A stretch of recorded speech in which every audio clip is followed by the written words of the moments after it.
എല്ലാവർക്കും നമസ്കാരം. ആദരണീയനായ ശ്രീമദ് സച്ചിദാനന്ദ സ്വാമികൾ, ശിവഗിരി മഠത്തിലെ മറ്റ് സന്യാസ ശ്രേഷ്ഠന്മാരെ, ശ്രീ എ വി അനൂപിനെയും സീകൾ സുരേഷിനെയും പോലെയുള്ള അദ്ദേഹത്തിൻ്റെ മുഖ്യ സംഘാടകരെ, ഈ മാധ്യമ സെമിനാറിൽ പങ്കെടുക്കാൻ ഈ വേദിയിലിരിക്കുന്ന പ്രിയപ്പെട്ട മാധ്യമ സുഹൃത്തുക്കളെ, നമ്മുടെ വേദിയിൽ നിന്ന് മടങ്ങിപ്പോയ രാഷ്ട്രീയ നേതാക്കളെ, പ്രിയപ്പെട്ട ശ്രീനാരായണീയരെ, വളരെ വൈകിയ വേളയിൽ ദീർഘനേരം സംസാരിക്കുന്നത് സാഹസമാണെന്ന് എനിക്കറിയാം. എത്ര നേരം സംസാരിക്കുന്നു എന്നതല്ല, നേരെ മറിച്ച് ഗുരുദേവൻ്റെ പാദസ്പർശമേറ്റ ഈ പുണ്യഭൂമിയിൽ, ഈ മഹാതീർത്ഥാടനത്തിൻ്റെ ഭാഗമായി ഇങ്ങനെ നിങ്ങളുടെ മുമ്പിൽ വന്ന് നിൽക്കാൻ കഴിയുന്നു എന്നതാണ് അഭിമാനകരമെന്ന് വിശ്വസിക്കുന്ന ആളാണ് ഞാൻ. എത്ര തിരക്കുണ്ടെങ്കിലും എവിടെയാണെങ്കിലും ശിവഗിരി തീർത്ഥാടനത്തിൽ ഒരു വിളി വന്നാൽ അവിടെ വരിക, ഒരു മിനിറ്റെങ്കിലും സംസാരിക്കാൻ കഴിയുക എന്നത് ഒരു മനുഷ്യൻ എന്ന നിലയിൽ എൻ്റെ ജീവിതത്തിലെ ഏറ്റവും വലിയ ഭാഗ്യമാണെന്ന് വിശ്വസിക്കുന്നത് കൊണ്ട് തന്നെ ദീർഘമായ ഒരു പ്രഭാഷണത്തിന് ഞാൻ ഒരുങ്ങുന്നില്ല. എനിക്കറിയാം എല്ലാവരും ക്ഷീണിതരാണ്, വീട്ടിലേക്ക് പോകാനൊക്കെ കാത്തിരിക്കുന്നുവെന്ന്. നമ്മുടെ ഈ മാധ്യമ സമ്മേളനത്തിൻ്റെ വിഷയം ആധുനിക കേരള നിർമ്മിതിയിൽ മാധ്യമങ്ങളുടെ പങ്ക് എന്നതാണ്. എനിക്ക് തോന്നുന്നില്ല ആളുകൾ എല്ലാവരും ആ വിഷയത്തിലൂടെ പോയി എന്ന്. ചരിത്രത്തിലും വർത്തമാനത്തിലുമൊക്കെ നമ്മൾ ആറാടിയപ്പോഴും ആധുനിക കേരള നിർമ്മാണത്തിൽ മാധ്യമങ്ങളുടെ പങ്ക് എന്ത് എന്നതൊരു ഗൗരവമായ ചർച്ചയായി എടുത്തോ എന്ന് എനിക്ക് സംശയമുണ്ട്. വാസ്തവത്തിൽ ഏറ്റവും ഗൗരവത്തോടുകൂടി തന്നെ ചർച്ച ചെയ്യേണ്ട ഒരു വിഷയമാണിത്. ആധുനിക കേരളം എന്ന് പറയുന്നത് ലോകത്തെ ഏറ്റവും വഷളായ ഒരു സമൂഹമാണ്. നമ്മൾ ഈ ആധുനിക കേരളം എന്ന് പറയുന്നത് നമ്മൾ അടിസ്ഥാന സൗകര്യ വികസനത്തിലും അറിവിലും വിദ്യയിലും വളർച്ചയിലും ഒക്കെ മുമ്പിൽ നിൽക്കുന്നതാണ് എന്ന് കരുതുമ്പോഴും വാസ്തവം നേരെ മറിച്ച ഏറ്റവും വഷളായ ഒരു സമൂഹമാണ് ആധുനിക കേരളം. ഞാനിത് പറയാൻ കാര്യം വെറുതെ പറയുന്നതല്ല. നമ്മൾ ഈ അടുത്ത കാലത്തുണ്ടായിരിക്കുന്ന സാങ്കേതിക വിദ്യയുടെ നേട്ടവും മികവും, നമ്മുടെ ഓരോരുത്തരുടെയും കൈകളിലിരിക്കുന്ന സ്മാർട്ട് ഫോണിന്റെ സാന്നിധ്യവും സൗജന്യ ഇന്റർനെറ്റും ഒക്കെ നമ്മളെ കൊണ്ടെത്തിച്ചിരിക്കുന്ന ഒരു വല്ലാത്ത പ്രതിസന്ധി ഘട്ടമുണ്ട്. പ്രത്യേകിച്ച് കോവിഡാനന്തര കാലം. ഇതിനെയാണോ ശ്രീ റഹീം സത്യാനന്തര കാലം എന്ന് പറഞ്ഞത് എനിക്കറിയില്ല. കോവിഡാനന്തര കാലം. ഇവിടെ നമുക്ക് നിയന്ത്രണങ്ങളില്ലാത്ത സ്വാതന്ത്ര്യം ലഭിക്കുകയും ആ സ്വാതന്ത്ര്യം നമ്മുടെ പുതിയ തലമുറയിൽ നിന്ന് തന്നെ രൂപപ്പെട്ടു വരികയും ചെയ്യുമ്പോൾ നമ്മുടെ സമൂഹം വഷളൻ സമൂഹമായി മാറുന്നു.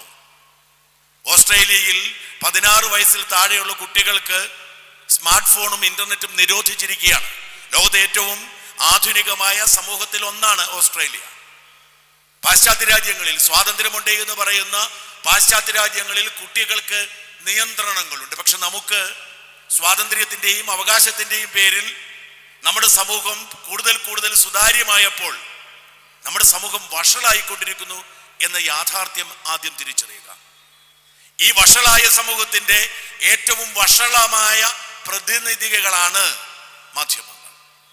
അവരെക്കുറിച്ച് വിലപിച്ചിട്ടോ കരഞ്ഞിട്ടോ നിലവിളിച്ചിട്ടോ ഒന്നും കാര്യമില്ല. മാധ്യമങ്ങളുടെ പിന്നിൽ പ്രവർത്തിക്കുന്നത് ഒരു കച്ചവടം എന്ന നിലയിൽ ഈ സംവിധാനത്തെ കൈകാര്യം ചെയ്യുന്നവരാണ്. സ്വാതന്ത്ര്യ സമരത്തിന്റെ ഭാഗമായി പിറന്ന മാതൃഭൂമി, അല്ലെങ്കിൽ ജാതീയ ഉച്ചനീചത്വങ്ങൾക്കെതിരെ പിറന്ന കേരള കൗമുദി, അത്തരം ഒരുപാട് മാധ്യമ സ്ഥാപനങ്ങൾ ഉള്ള നമ്മുടെ ഈ സാമൂഹിക വ്യവസ്ഥയിലെ മാധ്യമ മുതലാളിമാർ അത് കേവലം കച്ചവടത്തിലേക്ക് മാറുമ്പോൾ വഷളായ നമ്മുടെ സമൂഹത്തിന്റെ പ്രതിനിധികളായി മാറുകയും ആ വഷളത്വം ഏറ്റവും പ്രധാനപ്പെട്ട അലങ്കാരമായി മാറുകയും ചെയ്യും. ഇന്നിപ്പോ നമ്മുടെ മാധ്യമങ്ങളെ നിയന്ത്രിക്കുന്നത് സോഷ്യൽ മീഡിയ ആണ്. സോഷ്യൽ മീഡിയയോടാണ് മാധ്യമങ്ങൾ മത്സരിക്കുന്നത്, പ്രത്യേകിച്ച് ചാനലുകൾ. അപ്പോൾ എന്ത് സംഭവിക്കുന്നു? ബ്രേക്കിംഗ് ന്യൂസിന്റെ ഒരു യുദ്ധം വരുമ്പോൾ നമുക്കിവരെ കുറ്റം പറയാൻ കഴിയില്ല. ഒരു വാർത്ത എത്രയും വേഗം കൊടുക്കണം. ആദ്യം നമ്മുടെ റഹീം പറഞ്ഞതുപോലെ സെൻസിറ്റിവിറ്റിയും സെൻസേഷണലിസവും ഇതിനെ നിയന്ത്രിക്കുമ്പോൾ ഇതിന്റെ ആക്യുറസിയെ കുറിച്ച്, സത്യത്തെക്കുറിച്ച് നമുക്ക് വിലയിരുത്താൻ നേരം കിട്ടാതെ വരും. ആ ഒരു അനിശ്ചിതത്വം, എങ്ങനെ ബാർക്ക് റേറ്റിംഗിൽ നമുക്ക് മുമ്പിലെത്താം എന്ന് ചാനലുകൾ മത്സരിക്കുമ്പോൾ അതിന് ചുവട് പിടിച്ചുകൊണ്ട് എങ്ങനെ യൂട്യൂബിൽ മുൻപിലെത്താമെന്ന് ഓൺലൈൻ മാധ്യമങ്ങൾ മത്സരിക്കുമ്പോൾ മാധ്യമ പ്രിൻസിപ്പളുകൾക്ക് അടിമപ്പെട്ട് മാറി നിൽക്കേണ്ടി വരുന്നു അച്ചടി മാധ്യമങ്ങൾ. അവർ പതിയെ പതിയെ നിഷ്കാസിതരാകും. ഇതാണ് നമ്മുടെ ആധുനിക സമൂഹത്തിന്റെ ഒരു പ്രതിസന്ധി. ഒരു പൊതുപ്രവർത്തകൻ, രാഷ്ട്രീയക്കാരൻ, യുവാവാണ്. അയാൾക്ക് ചില വീഴ്ചകൾ പറ്റിപ്പോയി.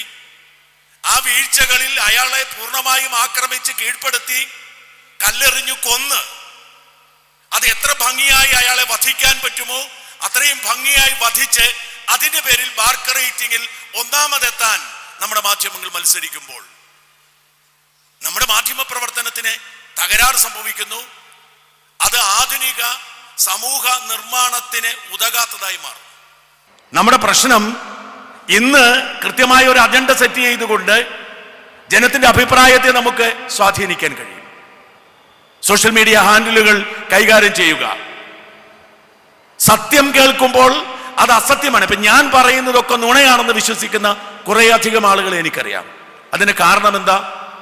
അവർ സത്യം കേട്ട് ശീലിച്ചിട്ടില്ല. സത്യം കേട്ട് ശീലിക്കാത്തവരെ സംബന്ധിച്ചിടത്തോളം ഞാൻ പറയുന്നതൊക്കെ നുണയാണെന്ന് വിശ്വസിക്കാൻ തോന്നും. ഇന്നേ വരെ ഒരു മതത്തെക്കുറിച്ചും ദോഷമായി ഒന്നും പറഞ്ഞിട്ടില്ലാത്ത ആളാണ്. ഞാനൊരു മതവിശ്വാസിയാണ്, ഞാനൊരു ആത്മീയവാദിയാണ്, ഗുരുദേവനെ ആരാധിക്കുന്ന ആളാണ്. ഗുരുദേവൻ മതാതീതമായ മനുഷ്യ സ്നേഹത്തെക്കുറിച്ചും ആത്മീയതയെക്കുറിച്ചും പഠിപ്പിച്ചതാണ്. അത് കണ്ട് ഈ സ്കൂളിൽ പഠിക്കുന്ന കാലം മുതൽ ഞങ്ങളുടെ അടുത്തുള്ള SNDP ശാഖയിൽ പോയി ഗുരുദേവനെ കണ്ടു പഠിച്ചു വളർന്നവനാണ്. എനിക്കൊരു മതത്തിന്റെ പേരിൽ ഒരാളെ വെറുക്കാൻ കഴിയില്ല, മതത്തിന്റെ പേരിൽ ഒരാളെ സ്നേഹിക്കാനും കഴിയില്ല. പക്ഷെ ഞാൻ വർഗീയവാദിയാണ് എന്ന് വിശ്വസിക്കുകയും എന്നെ ഒറ്റപ്പെടുത്തണമെന്ന് പ്രചരിപ്പിക്കുകയും ചെയ്യുന്ന എത്രയോ ആയിരം മനുഷ്യരുണ്ട്. എന്തുകൊണ്ടാണ്? ഞാൻ പറയുന്ന വർഗീയത കേട്ടതുകൊണ്ടല്ല.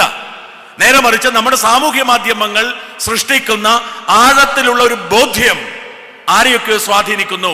അവർ എത്തപ്പെട്ടിരിക്കുന്ന വലയത്തിൽ നിറഞ്ഞു നിൽക്കുന്നവർ പറയുന്നു, ഇതാ അവനെ കല്ലെറിയൂ, അവൻ വർഗീയവാദിയാണെന്ന് വിശ്വസിച്ചുകൊണ്ട് വർഗീയവാദി. എന്നെ കാണുമ്പോൾ നെറ്റി ചുളിക്കുന്ന മനുഷ്യരുണ്ട്. തീർച്ചയായും കൂടുതൽ പേരും ഇഷ്ടപ്പെടുന്നവരാണ്. ഞാൻ ഇന്നിപ്പോ മഹാസമാധിയിൽ പോയിട്ട് ഇറങ്ങി വരുന്നു, ശാരദാമഠത്തിൽ പോയിട്ട് ഇറങ്ങി വരുന്നു. നൂറുകണക്കിന് ആളുകൾ വന്നൊരു ഫോട്ടോ എടുത്തിട്ട് ചോദിച്ചു, സന്തോഷമുണ്ട്. പക്ഷെ കാണുമ്പോ ദേ അവൻ എന്ന് അടുത്ത് നിൽക്കുന്നോട് പറയുന്ന മനുഷ്യരുണ്ട്. അവരുടെ രാഷ്ട്രീയത്തിനെതിരോ അവരുടെ മതത്തിനെതിരോ പറയുന്നത് കൊണ്ടല്ല, നേരെ മറിച്ച് സാമൂഹ്യ മാധ്യമ സങ്കല്പങ്ങൾ അവരെ മറ്റൊരു ലോകത്തെത്തിച്ച് ഞാൻ നുണയനാണ്, വർഗീയവാദിയാണ് എന്ന ചിന്തയിലേക്ക് നയിക്കുന്നത് കൊണ്ടാണ്. നമുക്ക് തിരുത്താൻ കഴിയില്ല. അതുകൊണ്ട് ആധുനിക കേരള സൃഷ്ടിയിൽ മാധ്യമങ്ങളുടെ പങ്ക് എന്ന് പറഞ്ഞാൽ ഇത് അസാധ്യമായ ഒരു കാര്യമാണ്. ആകെയുള്ള പ്രതീക്ഷ ഇതൊക്കെ മാറി മാറി വരും. എനിക്ക് കൃത്യമായി അറിയാം, അച്ചടി മാധ്യമങ്ങൾ മാത്രമുള്ള സമയത്ത് ഇന്ത്യ വിഷനും ഏഷ്യാനെറ്റും ഒക്കെ വാർത്തകൾ തുടങ്ങിയപ്പോൾ പ്രസ് ക്ലബിൽ അംഗത്വം കൊടുക്കുമായിരുന്നില്ല, അംഗീകരിക്കാൻ പ്രയാസമായിരുന്നു. പ്രസ് ക്ലബ്ബുകാർ പറയുന്ന ചാനൽ അതെന്താന്ന്. അതേ ചാനലുകളും പത്രങ്ങളും ഓൺലൈൻ മാധ്യമ പ്രവർത്തകരെ അംഗീകരിക്കില്ല. അവരൊക്കെ പത്രപ്രവർത്തകരാണോ എന്ന് ചോദിക്കും. പക്ഷെ കുറച്ചു കഴിഞ്ഞപ്പോൾ ഇന്ന് പ്രസ് ക്ലബ്ബുകളെ നിയന്ത്രിക്കുന്നത് ചാനലുകളാണ്. നാളെ ഈ ഡിജിറ്റൽ മാധ്യമങ്ങളോ അവയ്ക്കപ്പുറത്തേക്കുള്ള മാധ്യമങ്ങളൊക്കെ ആവാം ഈ മാധ്യമ പ്രവർത്തനം നിയന്ത്രിക്കുന്നത്. മറ്റുള്ളവരെയൊക്കെ ഇപ്പോഴും മുഖ്യധാരാ മാധ്യമങ്ങൾ എന്ന് പറയുന്നത് അല്ല, ആ പേര് വീണുപോയി. മുഖ്യധാരാ മാധ്യമങ്ങളല്ല, അവർ പരമ്പരാഗത മാധ്യമങ്ങളാണ്. മുഖ്യധാരാ മാധ്യമങ്ങൾ ഓൺലൈൻ മാധ്യമങ്ങൾ. പക്ഷേ വീഴ്ചകളുണ്ട്. വാളെടുക്കുന്നവൻ വെളിച്ചപ്പാടാണ്. അത് ലോകത്തിന്റെ പ്രത്യേകതയാണ്. ഇന്നലെ ജെയിൻ യൂണിവേഴ്സിറ്റിയുടെ ഒരു പ്രതിനിധി എന്നെ കാണാൻ വന്നു. അവരുടെ പരസ്യം എന്നെ കാണിച്ചു. മമ്മൂട്ടിയും കമലഹാസനും മോഹൻലാലും ഒക്കെ അവരുടെ വേദിയിലിരിക്കും. ഞാൻ ചോദിച്ചു, ഇത് ഞാൻ അറിഞ്ഞില്ലല്ലോ. മോഹൻലാലും കമലഹാസനും നമ്മുടെ അമിതാഭ് ബച്ചൻ ഡീപ് ഫേക്കാണ്, അവർ സൃഷ്ടിച്ചെടുത്തതാണ്.